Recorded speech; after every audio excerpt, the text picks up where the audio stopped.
어린이날 특집? 어린이라는 세계. 음. 나도 이거 읽은 지 좀 오래됐어요. 저도 읽은 지 한 달 정도 된 것 같아요. 근데 이게 좀 강렬한 에피소드들이 많으니까 그런 거 중심으로. 그리고 음. 엄마가 쓴 이야기가 아니라서 그런 거 맞아. 엄마 아빠가 쓴 이야기가 아니라. 맞아. 이분은 아이를 낳으신 적은 없는 분이니까. 음. 근데 또 되게 다양한 아이들을 많이 접했고 직업 음. 특성상. 기르는지 아이가 어떻게 자라는지에 대한 얘기 아니라 사회에서 아이를 어떻게 대해야 되는지 그 자세에 대한 이야기라서 되게 좋았어요. 맞아요. 아이를 키운 적도 없고 가르친 적도 없고 사실 그렇지만 저는 제가 어린이였을 때 어른들이 나를 대하는 태도에 되게 불만이 많았던 어린이였거든요. 저는 되게 어른이 나를 한 명의 사람으로 취급을 안 해주는 거에 대해서 되게 서럽고 자존심 상하고 너무 싫고 그런 기억이 그게 되게 너무 많았어. 놀라워. 그게 진짜 그래서 대리님이 가끔씩 그런 얘기 해줄 때마다 내가 새롭게 생각하면서 내가 어린이한테 어떻게 대해야 되는지 생각하는 것 같아. 사실 사장님 어린이는 저랑은 뭐 전혀 다른 아이니까 그렇게 느낄지 어쩔지는 모르는 거지만 저는 좀 유난히 그랬어요. 그래서 공감했던 게 어린이를 품위 있게 대해야 된다는 거. 그래야 그 어린이가 품위 있는 어린이로 자라난다는 거. 그래서 저는 제일 좋았던 일화가 이 사람이 어떤 지방에 있는 서점에 갔는데 동네 책방에 갔는데 거기서 이제 아빠가 뭔가 결제를 하고 어떤 아빠 손님이 그 아빠의 아이, 그러니까 어린이 손님이 뭔가를 동화책 같은 걸 들고 있었는데 그거 아빠 줘 이제 결제해야 되니까 했는데 아이가 안 주고 머뭇머뭇하고 계속 그러니까 아무도 그 생각을 못했는데 그 사장님이 서점 사장님이 그 어린이 손님에게 따로 계산해 드릴까요? 그리고 계산하고 나서 따로 담아 드릴까요? 했는데 정확하게 그 어린이가 원하는 게 그거였잖아요. 내 물건을 따로 계산해서 따로 담아서 내가 따로 갖고 가고 싶다는 거. 비록 내가 돈을 내는 건 아니지만 난 아직 어린아이라서 돈이 없지만 아빠가 사주는 거여도 내 물건을 내가 따로 계산하고 싶은 마음. 근데 왜 우리가 그러면 그렇게 못할까를 생각해 봤을 때 여유가 없어서 그런 것 같아요. 빨리.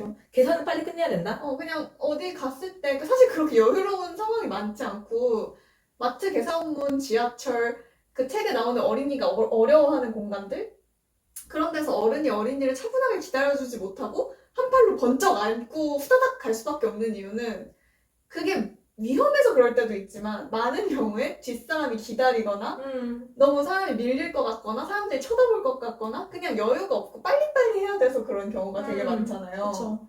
우리는 어린이를 기다려주지 않는 사회구나 그런 생각이 갑자기 들었어요. 근데 어린이를 기다려주지 않는다는 건 그 어른들이 좀만 나이 들면 어린이와 마찬가지인 노인의 상태가 될 텐데 노인들도 기다려주지 않는다는 거잖아요. 맞아. 우리 누가 키오스크 앞에서 버벅대면 좀 짜증나 하잖아요. 엄청 났지. 그러니까 우리가 좀 유독 그렇잖아요. 그러니까 저는 일본이나 유럽 가서 깜짝 놀랐던 게 사람들이 현금을 많이 쓰는데 얼마입니다 하면 그제서야 잔돈을 하나하나 꺼내서 계산대에 올려놓더라고요. 그럼 막 직원이랑 이렇게 같이 세. 그래서 막 천천히 내가 나한테 익숙한 화폐가 아니라 외국의 화폐인데도 불구하고 미리 다 계산대로 계산한 다음에 잔돈까지 다 계산해서 내가 갖고 있는 돈에서 가장 효율적인 방식의 잔돈을 딱 손에 들고 이렇게 대기하고 있다가 딱 놓잖아. 미션 클리어. 그러니까 근데 물론 그렇게 해서 삶이 빠르고 효율적이고 우리나라가 되게 살기 좋은 것도 있지만 좀 여유가 부족하고 그러면 약간 느리고 기다림이 필요한 사람에게는 그게 되게 너무 어려운 세상일 수도 있겠다. 나는 근데 이 책의 프롤로그에서 그 얘기가 나오잖아요. 어린이가 신발끈 묶는 거를 처음 배워서 좀 느린데 그 선생님이 저자가 약간 이제 웃으면서 뭐 괜찮아 언젠가는 다 뭐 할 수 있게 될 거야 이런 식으로 이제 위로의 말을 전했는데 그 어린이가 너무나 분명하게 저도 지금 못하는 게 아니라 할 수 있어요. 다만 조금 느릴 뿐이에요. 이렇게 말해서 저자가 되게 부끄러워하는 장면이 나와요. 근데 우리는 느리게 하는 사람을 보면 못하는 사람이라고 생각하죠. 그게 제가 그때 깨달았어요. 나는 느리게 하는 사람을 보면 잘 못하는 사람이라고 생각해왔구나. 그리고 우리 사회가 그런 방식으로 작동해왔구나. 나 이제 선생님 이 글짓기 글쓰기 학원을 하시잖아요. 음. 근데 어린이들 온 다음에 외투를 다 걸어놓고 갈 때 외투를 다 입혀주잖아요. 입혀줄 때 아주 좋은 그 레스토랑에서처럼 뒤에서 이렇게 해서 팔 한쪽에 넣고 쉽게 한쪽으로 다시 넣을 수 있도록 잘 신경 써서 외투를 딱 입혀주잖아요, 선생님이. 그렇게 하는 이유가 이 어린이들이 어디에 가서도 이런 대접을 받을 수 있도록 그 대접 받는 게 되게 자연스럽고 당연하고 생각되고 또 본인도 다른 사람에게 베풀 수 있도록 그런 대접을 해준다는 걸 보고서 아 이게 정말 그렇구나, 그치? 대접을 받아본 사람이 그렇게 할 수도 있는 거고 맞아. 요구할 수도 있고 남들 다리에서 베풀 수도 있는 거잖아. 그래서 이때에서 저는 제일 좋았던 게 어린이를 품위 있는 사람으로 대해야 한다는 거. 그래야 이 어린이가 품위 있는 사람으로 자라난다는 거. 근데 우리는 어린이를 품위 있는 하나의 인격체로 대하지 않고 누군가의 소유물이나 딸린 존재 또는 귀여운 존재, 강아지같이 그런 존재로 많이 여기는 것 같고 그래서 여기서 그런 거 나왔는데 방송에 이제 어린이 출연 가지고 방송에 이제 어린이들 나오는 거 가지고 말이 많은데 자기가 거기서 또 하나 지적하고 싶은 건 어른들이 이 아이가 귀여우니까 계속 놀리고 싶어하고 이 아이를 울리고 싶어하고 깜짝 놀래키고 근데 그게 과해지다 보니까 너네 엄마나 아빠가 되게 아프다던가 이런 거짓말까지 하면서 아이가 놀라거나 우는 모습을 보고 우리끼리 귀여워하는 거 그게 얼마나 잔인한 인권 유린인가 아동권 유린인가에 대해서 이야기하는 부분이 나오는데 그걸로 대표되는 우리가 어린이를 어떤 존재라고 생각하고 있는가가 문제인 것 같아요. 어린이를 1부터 10까지 있으면 10에 도달하기 위한 중간 단계에 있었기 때문에 우리는 빨리 10까지 박력 있게 완성도 있게 애들 10까지 쫙 밀어줘야 된다라는 식으로 어린이를 대하는 것 같은데 얘가 지금 3에 있던 4에 있던 5에 있던 그 단계 자체가 되게 소중한 거고 그 자체가 되게 완결성이 있는 건데 맞아.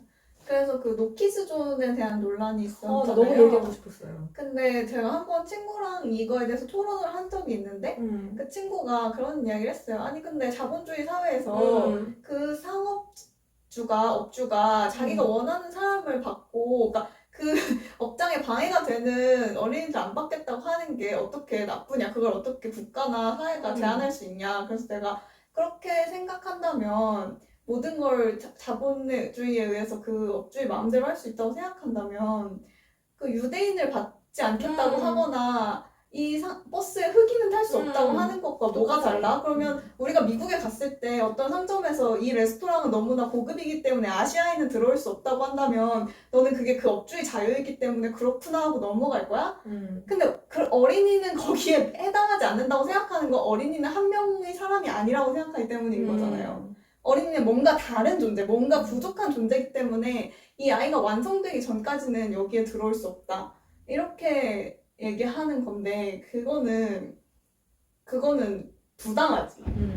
카페 같은 거 하는 사람들이 사실은 뭔가 이런 큰 담론에서 고민하고 한다기보다는 내 컵이 깨지고 내 그 테이블이 뭐가 되고 난 아이를 싫어하는 게 아니에요. 그 아이를 잘 관리 못하는 몰상식한 부모들을 싫어하는 거지 라고 말하는데 사실 몰상식한 부모라고 말하는 그 어떤 특정한 그 어른이 있다면 그건 부모가 아니라 몰상식한 어른은 세상에 너무 많아요. 맞아. 그게 내가 뭐 어떤 사람한테 어떤 특정한 연령대 어떤 특정한 성별일 수도 있는 것이고 그리고 어른들한테는 감히 얘기 못 하잖아. 그치. 근데 아이랑 엄마들은 내가 너무 쉽게 말할 수 있지. 가치 없이 말할 수 있지. 그 사람들 그 다음에 어린이를 데리고 다니는 분들이 실수를 많이 하게 되는 것도 그러니까 물론 그 아이를 잘 가르치고 교육해야 될 책임이 있지만 나는 아이를 키우지 않지만 그냥 알 것 같거든요. 아이를 조금 아이마다 성격이 다르니까 굉장히 유난스럽고 막 그런 장난하길 좋아하고 그런 아이들도 있는 거고 근데 그거를 1분 1초 다 그 아이를 제한하고 구속한다는 게 정말 쉽지 않을 거고 그러니까 근데 우리 모두 그랬잖아요. 우리가 아이였을 때 다 그랬잖아. 근데 그런 과정을 거치면서 여기서는 이렇게 행동하면 안 되는구나. 그 레스토랑을 이용하는 어른들을 보면서 보고 배우고 저기서 저렇게 앉아서 밥 먹는 거구나. 내가 이렇게 화장실 실수를 하지 않으려면 다음에는 이런 느낌이 들 때 화장실을 가야 되는 거구나. 그치. 이런 걸 다 배우는 거잖아요. 근데 그 배울 기회를 안 준다는 게 너무 저도 레스토랑 가서 애들이 떠들면 화나거든요. 짜증나요. 근데 그것도 결국은 내 어떤 마음의 문제이기도 한 것 같아요. 그러니까 이게 저는 왜 짜증이 나냐면 다른 사람들이 화날 것 같아서 조마조마해서 짜증이 나요. 근데 이게 아무도 화낼 일이 아니라고 생각하면 안 불안하니까 저도 화가 안 나거든요. 그래서 이게 좀 그냥 우리 사회의 분위기의 문제도 있는 것 같아요. 그 사람들이 막 한쪽에서는 부모들한테 애를 되게 잘 키워야 된다, 뭐도 해야 된다, 뭐도 해야 된다, 막 엄청나게 프로그램이 많잖아요. 애 키울 때 이렇게 해야 된다, 엄청나게.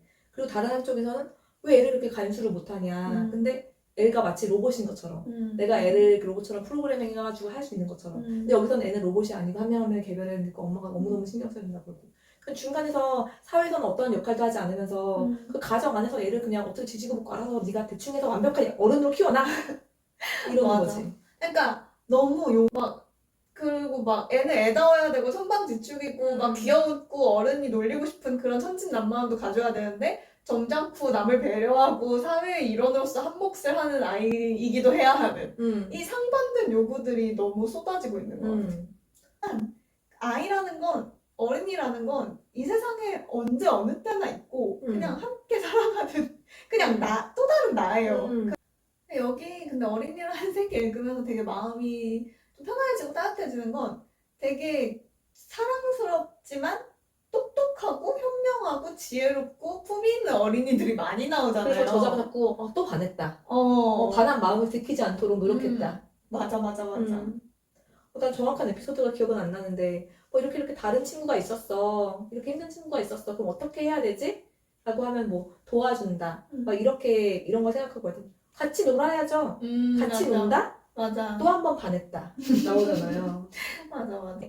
너무 깨끗하고 청량한 거 봤을 때 느껴지는 그 벅차오름이 있어요. 한 세계를 보면서 나는 아이에게 이런 것도 해줘야 되고 이런 것도 해줘야 되고 하는데 어쩌면 이 아이 안에는 이미 다 맞아. 이게 얘가 지금 미완의 아이가 아니라 한 자체로 완결성이 있는 아이인 것이고 지금 그 상태 그대로. 그리고 그렇기 때문에 너무 멋지고 맞아요. 너무 반짝이는 것들이 있고 내가 걱정으로 그게 부족한 걸 채워줄 게 아니라 이 반짝이면 반짝인 대로 충분히 더 반짝일 수 있게끔 해주는 게 내 역할인 것이겠다. 맞아. 저희 엄마가 저를 되게 힘들게 잘 키우려고 엄청 노력하면서 키우니까 안 그런 엄마가 어디 있겠냐마는 저희 엄마 정말 익스트라 오디너리하게 진짜 노력을 많이 쏟아부은 엄마였는데 다시 돌아가서 우리 키우면 어떻게 하고 싶냐는 요지의 물음을 한 적이 있는데 제가 엄마한테 엄마가 그냥 더 많이 예뻐해주고 싶다. 그랬어요. 자기가 아쉬운 거 그거 딱 하나. 너희를 그냥 무거운 짐과 책임과 부담에서 조금만 벗어나서 너희를 그냥 예뻐할걸. 그 시간이 너무 짧았는데. 그렇게 이야기를 하더라고요. 부모가 되면 이 저자가 부모가 아니라서 이 책을 읽는 사람들이 더 좋아했다고 한 것처럼 그렇게 한 발 떨어져서 객관적인 시선으로 볼 수가 없고 너무 무거운 책임과 부담에 짓눌리게 되니까 그게 되게 어렵잖아요. 엄청 어렵죠. 그래서 마음껏 더 이뻐해주고 싶다는 게 반짝이는 걸 반짝이는 대로 내가 계속 감탄해줘야 되는데 계속 걱정하게 되잖아. 맞아. 그치. 예전에 제가 뭐를 잘했는데 엄마가 약간 시큰둥한 반응을 보였나? 정확히 어떤 상황이었는지 기억이 안 나는데 그런 비슷한 일이 있어서 제가 되게 실망했던 적이 있었는데 엄마가 제가 실망한 거 알고 나중에 그렇게 얘기를 했어요. 너무 겁이 났다고. 내 딸이 그러니까 우리 엄마 눈엔 그렇게 보였겠지. 내 딸이 너무 예쁘고 잘나고 똑똑하고 너무 잘하고 자랑스럽고 근데 이것까지 잘하면 신이 나한테서 이것을 앗아가시는 거 아닐까? 근데 세상에 어떤 것이 그럴까? 자신 말고는. 아무것도 안 그래요. 겁이 나는 그 마음이 뭘까? 겁이 나는 게 내가 아이를 너무 사랑하는 것도 그렇고 아이가 나한테 주는 내가 아이를 사랑하는 것과 아이가 나를 사랑하는 거를 그 무게를 비교할 수 없겠지만 무게는 비슷할 수도 있고 잘 모르겠어요. 하지만 아이 안에는 나밖에 없는 거라서 왜냐면 이게 그게 다른 것 같아요. 사랑은 서로 주고받지만 이 아이는 나를 100% 신뢰하잖아. 특히 그 아이가 이제 청소년기가 되기 전에 아직 영유아 시절에는 나를 향한 100%의 신뢰가 있으니까 그게 두려워지는 것 같아요. 그래서 여기 어린이라는 책의 저자도 아이한테 친절을 베풀기 전에 되게 고민하는 장면이 나오거든요. 아, 우산 씌워주는 거. 이 아이가 어디 가서 나쁜 어른을 만났는데 맞아. 나와의 좋은 기억 때문에 낯선 어른에 대한 경계심이 맞아, 맞아. 없어져서 그 어. 나쁜 어른을 덜컥 믿으면 어떡하지? 그런 두려움 때문에 이분이 낯선 어린이한테는 선뜻 친절을 베풀지 맞아, 맞아, 못하거든요. 그 두렵고 조심스러워하는 마음? 그게 진짜 그 어린이에 대한 책임 있는 사랑인 것 같아요. 그래서 방금 생각난 건데 부모가 아닌 어른들이 어린이에게 가장 잘 대해줘야 되는 거는 딱 그 태도인 것 같아. 너무 배려하고 너무 사랑하지만 그거 배려한다는 거 너무 직접적으로 드러나지 않고 아이가 무서워하지 않게끔 거기서 우산을 씌워줄 때 친구 지금 우산이 없는 것 같은데 나는 저기 110동에 308호에 살고 있어요. 이 신호등 건너서 저기 앞단지까지 내가 씌워줘도 돼요? 라고 먼저 물어보잖아. 맞아요. 근데 제가 어린이일 때 불쾌했던 건 딱 그런 거였어요. 너무 불쑥 들어오는 어른들이 그냥 자기 기분 내킬 때 불쑥 들어오는 교류. 나를 조금도 배려하지 않는. 근데 자기들끼리는 안 그런단 말이야. 근데 내가 어린이기 때문에 마치 강아지 지나갈 때 너무 귀엽다 이렇게 할 수 있는 것처럼 내가 어린이기 때문에 불쑥불쑥 들어오는 교류들이 저는 싫었고 그리고 그때 짜장님한테 얘기했잖아요. 제가 어렸을 때 이유 없이 발가락이 부풀어 올라서 그거 병원에 가도 아무도 이유를 몰라서 조직 검사를 하게 됐는데 그러면 이제 마취 주사를 맞고 조직 검사를 하는데 마취 주사만 맞고 나면 그 다음에 사실 하나도 아프지 않아요. 근데 마취 주사 자체는 좀 아파요. 근데 내가 한 5살 정도밖에 안 됐을 때니까 의사들이 나한테 설명을 해주는 게 아니라 우리 엄마를 한쪽으로 데려가서 우리 엄마한테 뭔가 쑥덕쑥덕 하더니 갑자기 와서 사람들이 막 내 몸을 붙잡고 나한테 막 발가락에 막 주사를 들이미는 거야. 저는 그게 아직도 너무너무 강렬한 기억으로 남아있거든요. 그리고 그때 제가 막 울면서 뭐라고 계속 했는데 그게 이게 묵살당했고 나중에 이제 엄마가 아까 설명한 거야? 라고 했을 때 제가 아니 나한테 설명해줘야지 뭐 하는 건지 내 몸에 뭐 할 건지 왜 엄마한테 얘기하고 자기들 마음대로 내 몸에 손대냐고. 근데 그런 애들이 진짜 많잖아요. 많죠. 어린이한테는. 그래서 대리님이 이야기 해줬을 때 나도 어린이랑 병원에 갈 때 항상 가기 전에 설명하고 가면서도 설명하지만 앞으로도 더 주의해야겠다. 이 아이가 이거를 잘 받아들여서 참고 안 참고의 문제는 두 번째인 것 같고 당연히 알아야 될 권리가 있는 것 같아. 그러니까 그때 저를 힘들게 했던 건 돌이켜 생각해보면 모멸감이었던 것 같아요. 내 신체에 다른 사람들이 내 허락 없이 함부로 손댄다는 나는 그래도 되는 존재라는 내가 진짜 만약에 아이를 낳는다면 단 하나 절대 하지 말아야지 라고 맹세한 건 이 아이가 어디선가 배우겠지만 이 아이한테 수치심을 알려주는 존재가 내가 되진 말자. 저는 그 생각을 가끔 했었는데 그러니까 네가 뭘 한다고. 너는 내 손바닥 위에 있어. 너가 아무리 감추려고 해도 다 알아. 너 지금 이렇지? 약간 이런 말투. 아, 이렇지? 너 좀 아프지 거기? 막 이런 거 있잖아요. 아이가 감추고 싶어 할 때.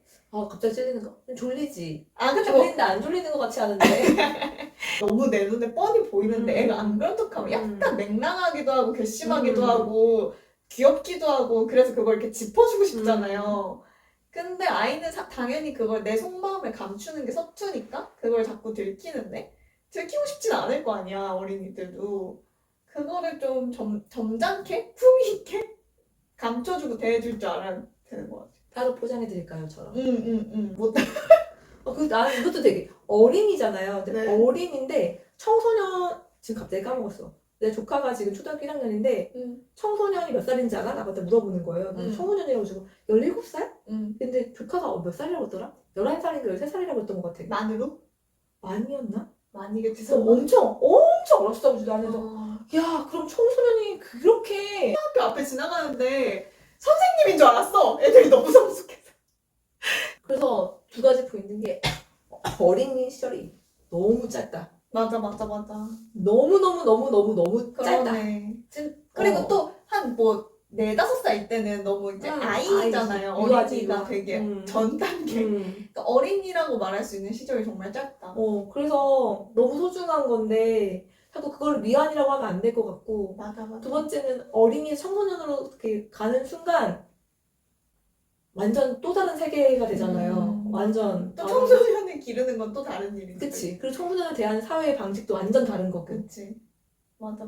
그래서 근데 되게 다른 거. 청소년도 모르겠다. 내가 이렇게 얘기하면 그 청소년을 대하는 직업을 가진 분들은 정말 속 터져할지도 모르겠지만 어린이처럼 결국 품위 있게 대해줘야 되는 일인 것 같아요. 그냥 어른과 똑같이 한 명의 사람으로 이렇게 한 명의 사람의 인격체로 존중하면서 품위 있게 대해주는 게 결국은 그것밖에 없지 않을까? 보면 초등학교 선생님, 중학교 선생님, 고등학교 선생님 있었으면 중학교 선생님들이 제일 무서웠던 것 같아. 맞아. 포스 있고. 그냥 애를 그냥 꽉 잡았던 것 같아. 그래서 어린이 청소년이 무자르듯 잘되는 것도 아니고 이 어린이의 시기가 너무너무 짧다.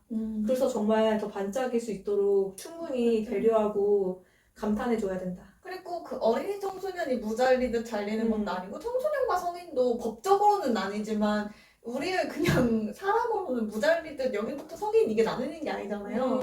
그렇듯이 이게 그래서 꼭 어떤 존재가 더 모든 방면에서 더 미성숙하다, 어떤 존재가 더 성숙하다 이렇게 말하기 어려운 것 같아. 그런 측면에서 그런 말 하잖아요. 무슨 주린이, 주식 초보 할 때 주린이. 맞아. 어린이를 쓰잖아요. 볼린이. 네. 이런 표현이 되게 지양해야 된다는 말 많더라고요. 맞아. 그러니까 어린이를 뭔가 미성숙한 존재로 낮추어 부르는 그런 말들. 그치. 언어라는 게 되게 많은 거를 담지하는 거니까 우리가 언어 속에서 되게 많은 의미와 그런 내 무의식에 심어지는 개념들이 있는 거고. 이 말을 들었을 때 조금 불편했지라는 거를 그거 보면서 이렇기 때문에 불편했구나. 되도록이면 쓰면 안 되겠다. 맞아. 비슷하게 아이를 강아지처럼 귀엽게 대하는 것과 비슷한 맥락으로 하면 안 되겠다는 생각이 들었지. 맞아. 그래서 어린이날엔 뭐 하실 겁니까? 정했어요. 사실 그 노동자의 날에 뭐 할지도 아직. 나는 그게 너무 부러워. 아무것도 정하지 않고 내 공간에 있으면 되는 거잖아요. 어린이날 어디 아이랑 가야죠. 어디가? 나 촘촘해. 어린이가 있으면 촘촘하다. 진짜 촘촘해. 이제 하나의 스트레스에 내가 매몰되어 있어 겨를이 없어. 혜연이 그럼 언제 쉬어요? 쉬는 날이 없잖아. 그러니까 쉬는 시간은 있어도. 날은 없어요. 근데 쉬는 시간도 되게 불명확해. 왜냐면 어린이랑 같이 자잖아요. 어린이랑 같이 자면은 너무 좋아요. 따끈따끈하고 막 보들보들하고. 근데 어린이가 항상 어린이들 360도로 자거든요. 축구공처럼 자요. 네. 그럼 자고 나서 자다 보면은 내가 침대에서 이렇게 누워서 자야 되잖아요. 내가 침대에서 이러고 있어. 쭈그리고 귀엽자로 이렇게. 심지어 이렇게 막 감기인 상태에서도. 그래서 늘 피곤한 것 같아. 수면 독립 계획 있으세요? 수면 독립을 해야겠죠. 해야 되는데 지금은 좀 어린이가 원할 때. 그래서 글자를 가르치는 것도 어린이가 글자를 배우고 싶어 할 때. 그렇게 생각은 하고 있고. 근데 수면 독립은 되게 늦게 원할 수도 있어요. 맞아. 초등학교 저학년까지도 같이 작업하고 싶어 하는 아이들 많으니까. 나는 근데 7살인가 6살 때 엄마한테 침대 사달라고 했다고. 그래서 큰 침대 엄마가 사줬고 동생이랑 따로 잤거든요. 너무 좋았던 것 같은데 모르겠네 우리는. 아이마다 성격이 다 다르니까. 언제 독립했어요 수면 독립? 저는 엄마 아빠랑 자는 거 엄마랑 자는 걸 정확히는 너무 좋아해가지고 되게 늦게 했던 것 같아요. 필요한 이유가 부모와 자녀 각각의 수면의 질을 위해서도 그렇지만 독립적으로 잘 키운다는 얘기 있잖아요. 근데 나는 그 많은 육아서에서 비슷하기도 하고 다른 얘기도 하지만 몇 살 때 뭘 해야 되고 안 그러면 뭐 어쩌고저쩌고. 근데 그 과신하지 않아도 되는 것 같은 게 수면 독립을 늦게 해도 지금 독립해가지고 엄청 잘 살잖아요. 맞아. 진짜 누구보다도. 할 때가 되면 다 하게 돼. 다 그냥 어린이에겐 자기 다 고유 각자의 세계가 있습니다. 저 그 말 해야 돼. 그 부분 너무 좋았던 거 하나 더 있어요. 거기 어린이는 다 고유의 개성이 있는 존재다라는 말하는 챕터가 있어요. 근데 거기서 뭐라 하냐면 아이를 보고 누구를 닮았다, 엄마 아빠를 닮았다라고 말하는 건 되게 쉽다. 그렇게 해석하면 어린이를 이해하기가 되게 쉽고 편해진다. 하지만 자기가 볼 때 어린이들 엄마 아빠를 그렇게까지 닮지 않았다. 그 아이가 받아들이는 아이만의 세상이 있고 고유의 개성이 있고 그 아이만의 세계가 있다는 거예요. 근데 제가 그거를 읽는 순간 뭔가로부터 해방되는 느낌을 느꼈어요. 그러니까 사람들이 그런 걸 되게 좋아하잖아요. 이렇게 짜맞추는 거. 그거 엄마 닮았다. 그거 아빠 닮았다. 넌 A형이라서. 너는 ENTJ라서. 맞아. 그런 것처럼. 그러니까 내가 무슨 행동을 하면 다 그걸 연결해서 해석되고 저는 또 언니가 있기 때문에 언니랑 되게 많이 비교해서 해석되고 그랬거든요.